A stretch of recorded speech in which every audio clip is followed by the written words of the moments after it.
There are some secrets that sit inside you like stones at the bottom of a river, getting heavier with every passing year. This is mine.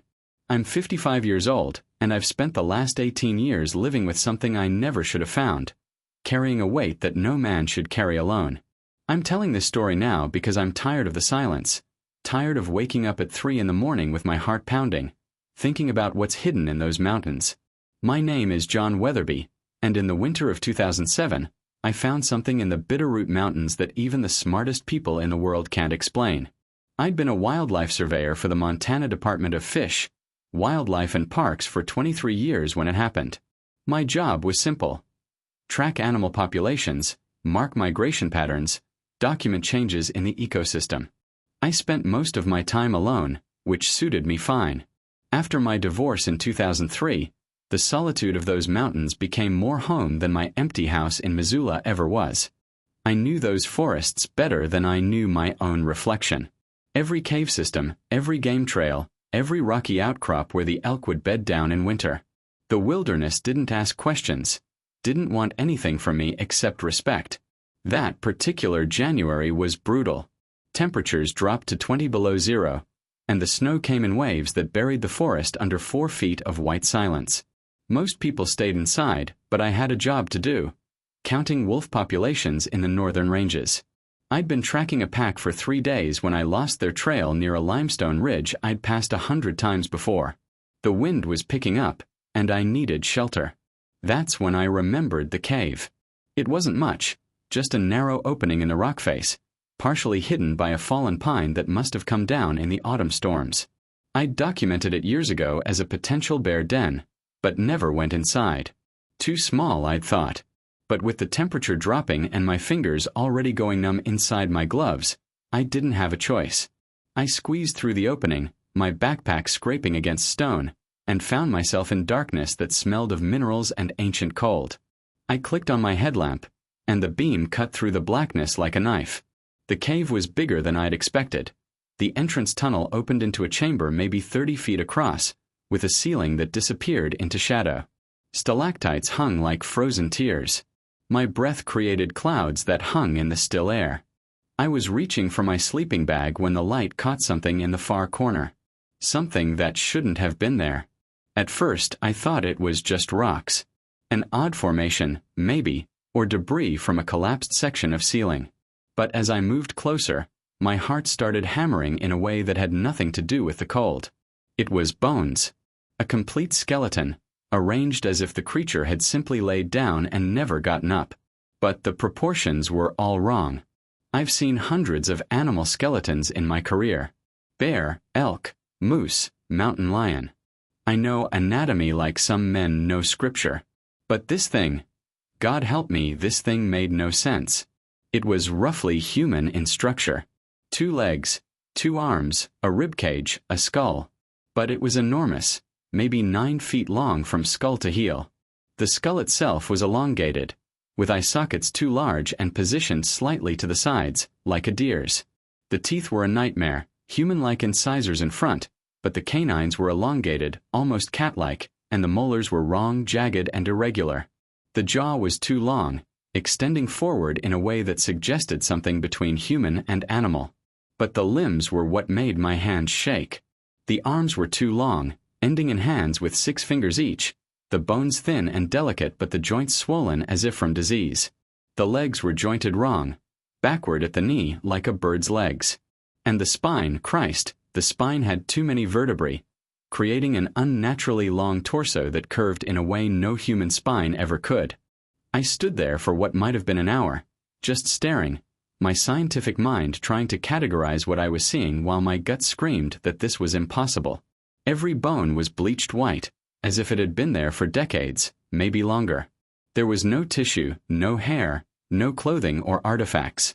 Just bones arranged in this terrible, peaceful position, as if the creature had chosen this place to die. I should have left it there. Should have walked away and never said a word to anyone. But I was a scientist first, and curiosity has always been my sin.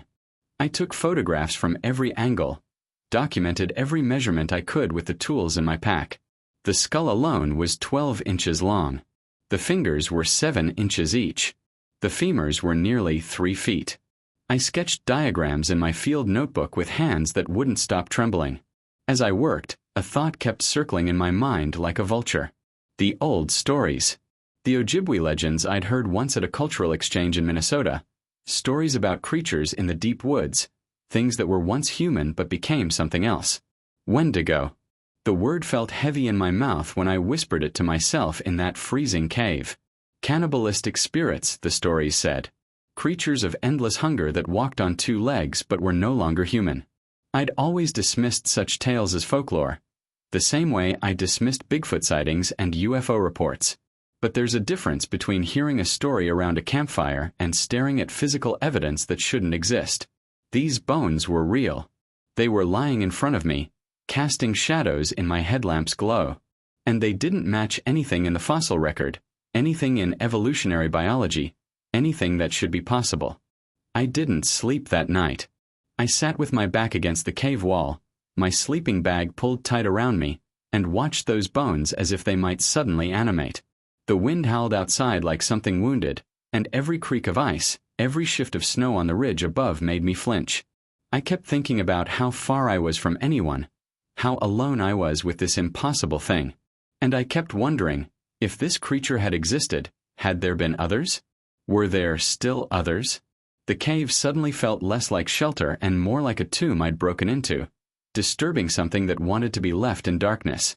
When dawn finally came, gray light filtering through the cave entrance, I made a decision that would change everything. I carefully collected 3 bones, a finger bone, a small vertebra, and a tooth that had fallen loose from the skull. Small enough to fit in my pack, significant enough to prove I wasn't losing my mind. I wrapped them in cloth, tucked them deep in my gear, and took one last long look at the skeleton. Then I squeezed back out into the brutal cold, into the snow and wind and the morning light that seemed too bright, too normal for what I'd just seen. I hiked back to my truck in a daze, the bones in my pack feeling heavier with every step. I kept telling myself I'd turn them over to the university, let the paleontologists and anthropologists figure it out. This would be a discovery, maybe the discovery of the century. My name would be in journals, in textbooks.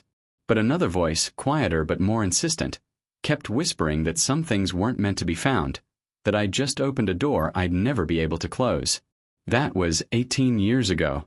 Those bones are still in my possession. And the skeleton is still in that cave, waiting in the darkness like a question no one knows how to answer. The first person I showed the bones to was Dr. Sarah Chen, a paleontologist at the University of Montana. I'd known her for years. We'd collaborated on a few wildlife corridor projects, and she had a reputation for being open-minded but rigorously scientific. I thought if anyone would give me a straight answer, it would be Sarah. I was wrong about a lot of things back then. I remember sitting in her office on a February afternoon, the bones laid out on her desk like accusatory evidence. She didn't touch them at first, just stared, her expression moving from curiosity to confusion to something that looked almost like fear. She put on latex gloves, picked up the tooth, held it up to the light.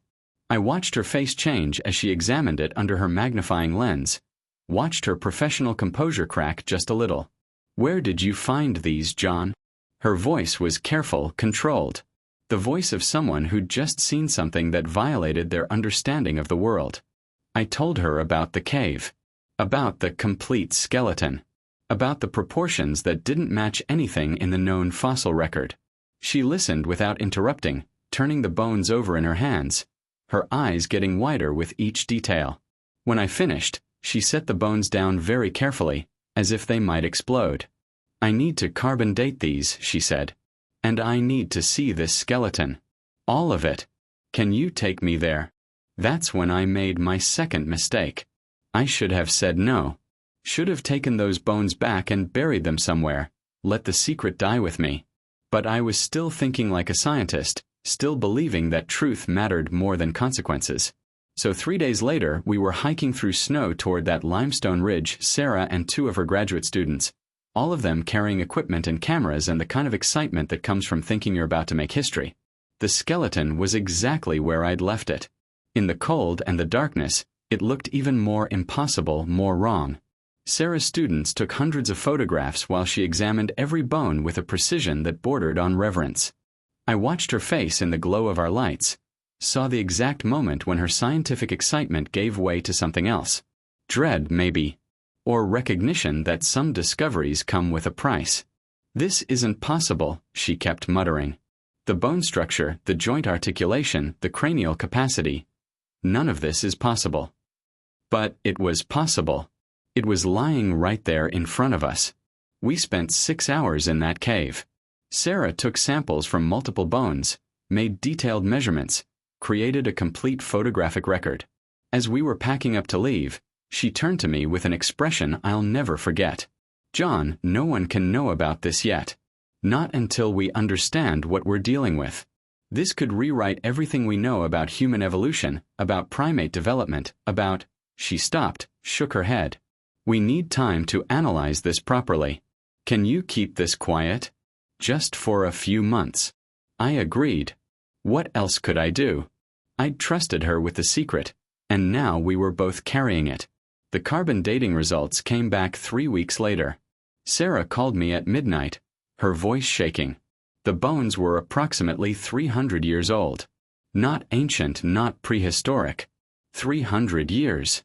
That meant this creature had been alive sometime in the early 1700s, walking these mountains when this was still wilderness, before Montana was even a territory. The implications were staggering. But that's when things started to go wrong.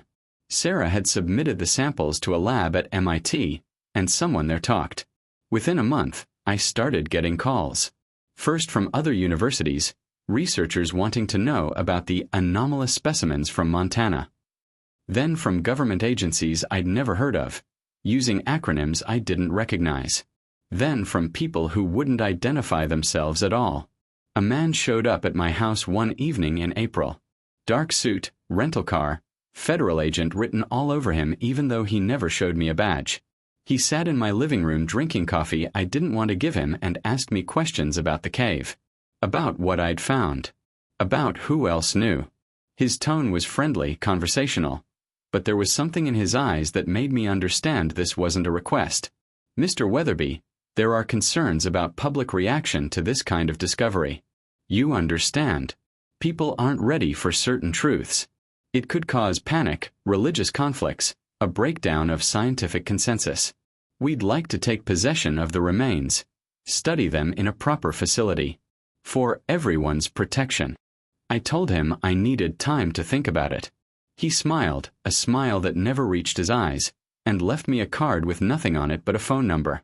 The next day, Sarah called to tell me that federal agents had visited her as well, and that the university was strongly suggesting she discontinue her research. Her samples had been confiscated. Her data had been classified. She was crying when she told me she couldn't help me anymore, that she'd been told to forget she'd ever seen those bones. That's when I realized I'd become the guardian of something dangerous. Something that powerful people wanted buried and forgotten. I moved the bones from my house to a safety deposit box in Missoula. Then I moved them again, to a friend's property in Idaho. Then again. I started varying my routes, checking for cars following me, looking over my shoulder in grocery stores. I know how paranoid that sounds. I didn't care. Because people kept showing up, kept asking questions. A documentary filmmaker who'd somehow heard rumors about a cryptid skeleton in Montana. A group of hunters who claimed they were looking for Bigfoot but asked too many specific questions about caves in the Bitterroots. Even a man who said he was from a Native American tribal council, though I later learned no such council had sent anyone. The skeleton itself became my obsession. I went back to that cave 17 times over the next 2 years. Always alone, always careful to make sure I wasn't followed. I photographed it from every angle, measured every bone dozens of times, sat in the darkness and tried to understand what I was looking at. Sometimes I'd talk to it, crazy as that sounds. Ask it questions. What were you? How did you die? Were there others like you? The cave never answered, but the mountains did in their way. I started noticing things I'd missed before. Claw marks on trees at heights no bear could reach. Game trails that went in circles, as if animals were avoiding something. Areas where the forest was too quiet. where even the birds wouldn't sing. And once, in deep winter, I found tracks in fresh snow. Massive, six-toed prints that looked almost human but weren't, leading from the tree line up toward the high peaks before disappearing into a frozen stream. I didn't follow them. Whatever had made those tracks was still out there, still moving through these mountains. And maybe that was good. Maybe some things were meant to stay in the wilderness, unexplained and unknowable. But the pressure kept building. In 2011, someone broke into my storage unit in Idaho. They didn't take anything else, not my camping gear, not my expensive surveying equipment. Just rifled through boxes looking for something specific. The bones were safe, hidden in a location only I knew, but the message was clear. People were getting desperate. That same year, I was driving back from a survey job when a truck forced me off the road on a remote mountain highway. I ended up in a ditch, my truck totaled, 3 cracked ribs and a concussion that kept me in the hospital for 2 days. The sheriff ruled it an accident, said the other driver probably fell asleep at the wheel and didn't even realize they'd run someone off the road. But I'd seen the driver's face in my rearview mirror before impact. Wide awake. Deliberate. Hunting. I stopped working as a surveyor after that. Took early retirement, moved to a small cabin outside of Hamilton where I could see anyone coming from a mile away. I kept the bones with me, moved them from hiding spot to hiding spot, never staying predictable. And I made copies of everything. Photographs, measurements, Sarah's preliminary analysis, my own field notes. Scattered them across the country with instructions to be released if anything happened to me. My insurance policy against disappearing like the skeleton's research had disappeared. The years passed. The calls became less frequent. The visits stopped. Maybe they thought I'd given up, that the bones had been lost or destroyed. Or maybe they just decided that one old surveyor with no credibility wasn't worth the trouble anymore. But I never forgot. And I never stopped protecting what I'd found. Because those bones represented something bigger than me. Bigger than anyone's career or government agency's secrets. They represented the possibility that we don't know everything about this world, that there are still mysteries in the deep places, that the old stories might have been true all along. And that truth, however terrifying, however inconvenient, was worth preserving. Last spring, I did something I swore I'd never do. I went back to the cave one final time, and I brought the 3 bones with me. I'm getting older now, and these mountains don't forgive weakness. My knees ache in the cold. My hands shake sometimes when I'm holding a compass. I won't be able to make this hike much longer, and I realize that when I die, the secret dies with me.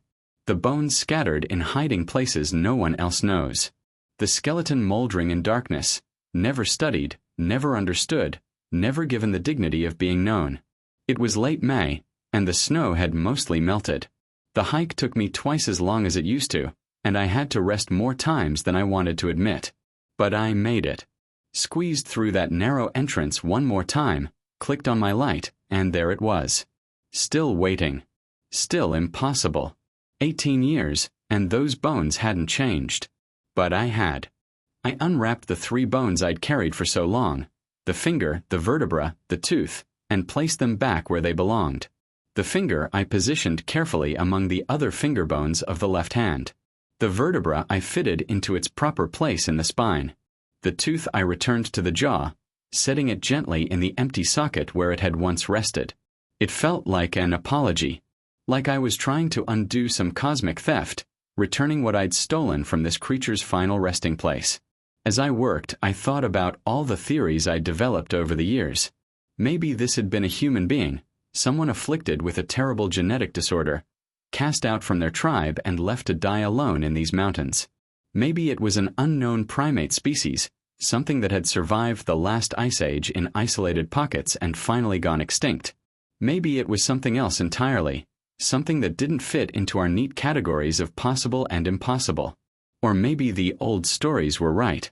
Maybe there had been something in these forests once, something that hunger and desperation and darkness had transformed into this terrible form.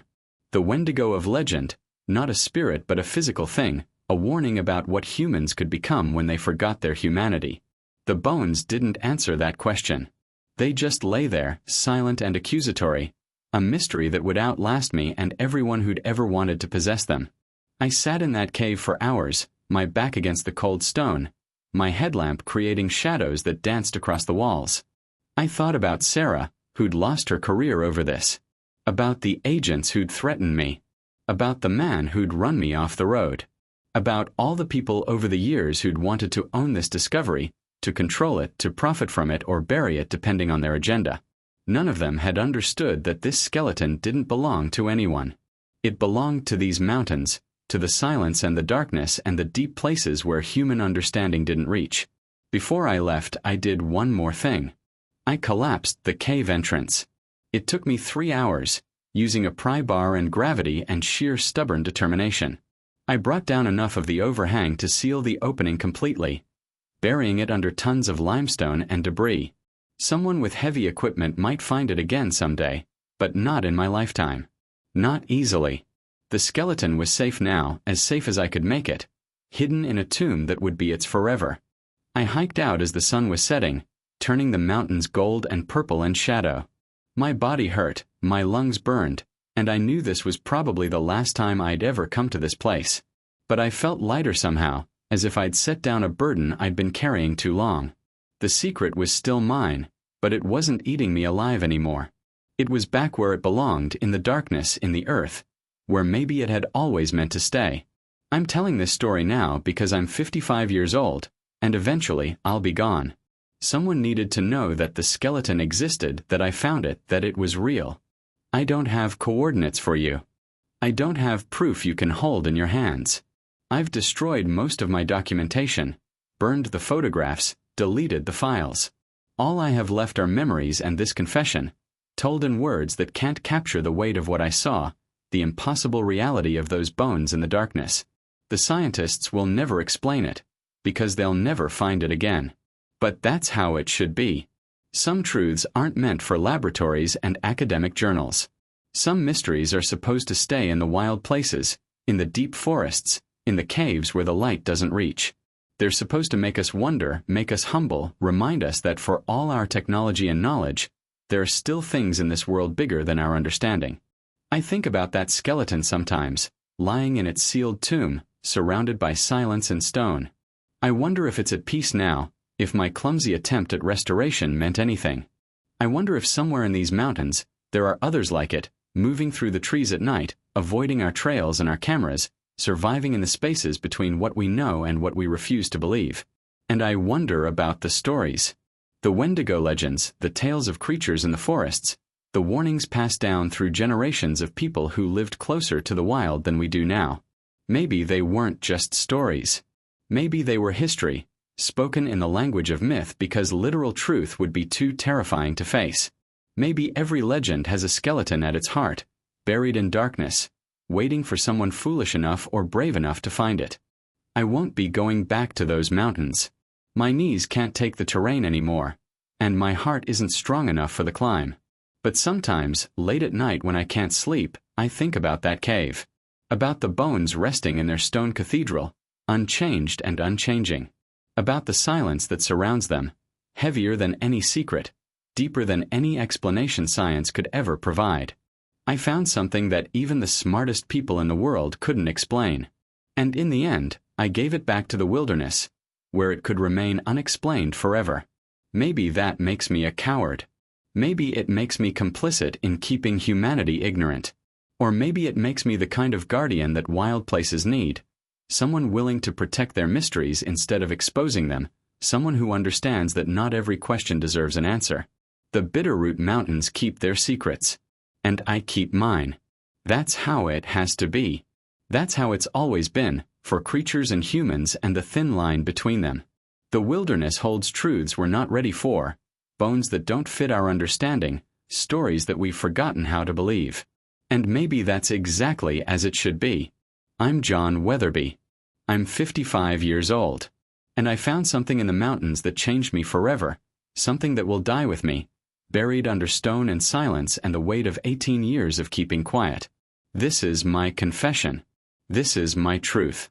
And this is where the story ends, in darkness and uncertainty, in questions that will never be answered and mysteries that will never be solved.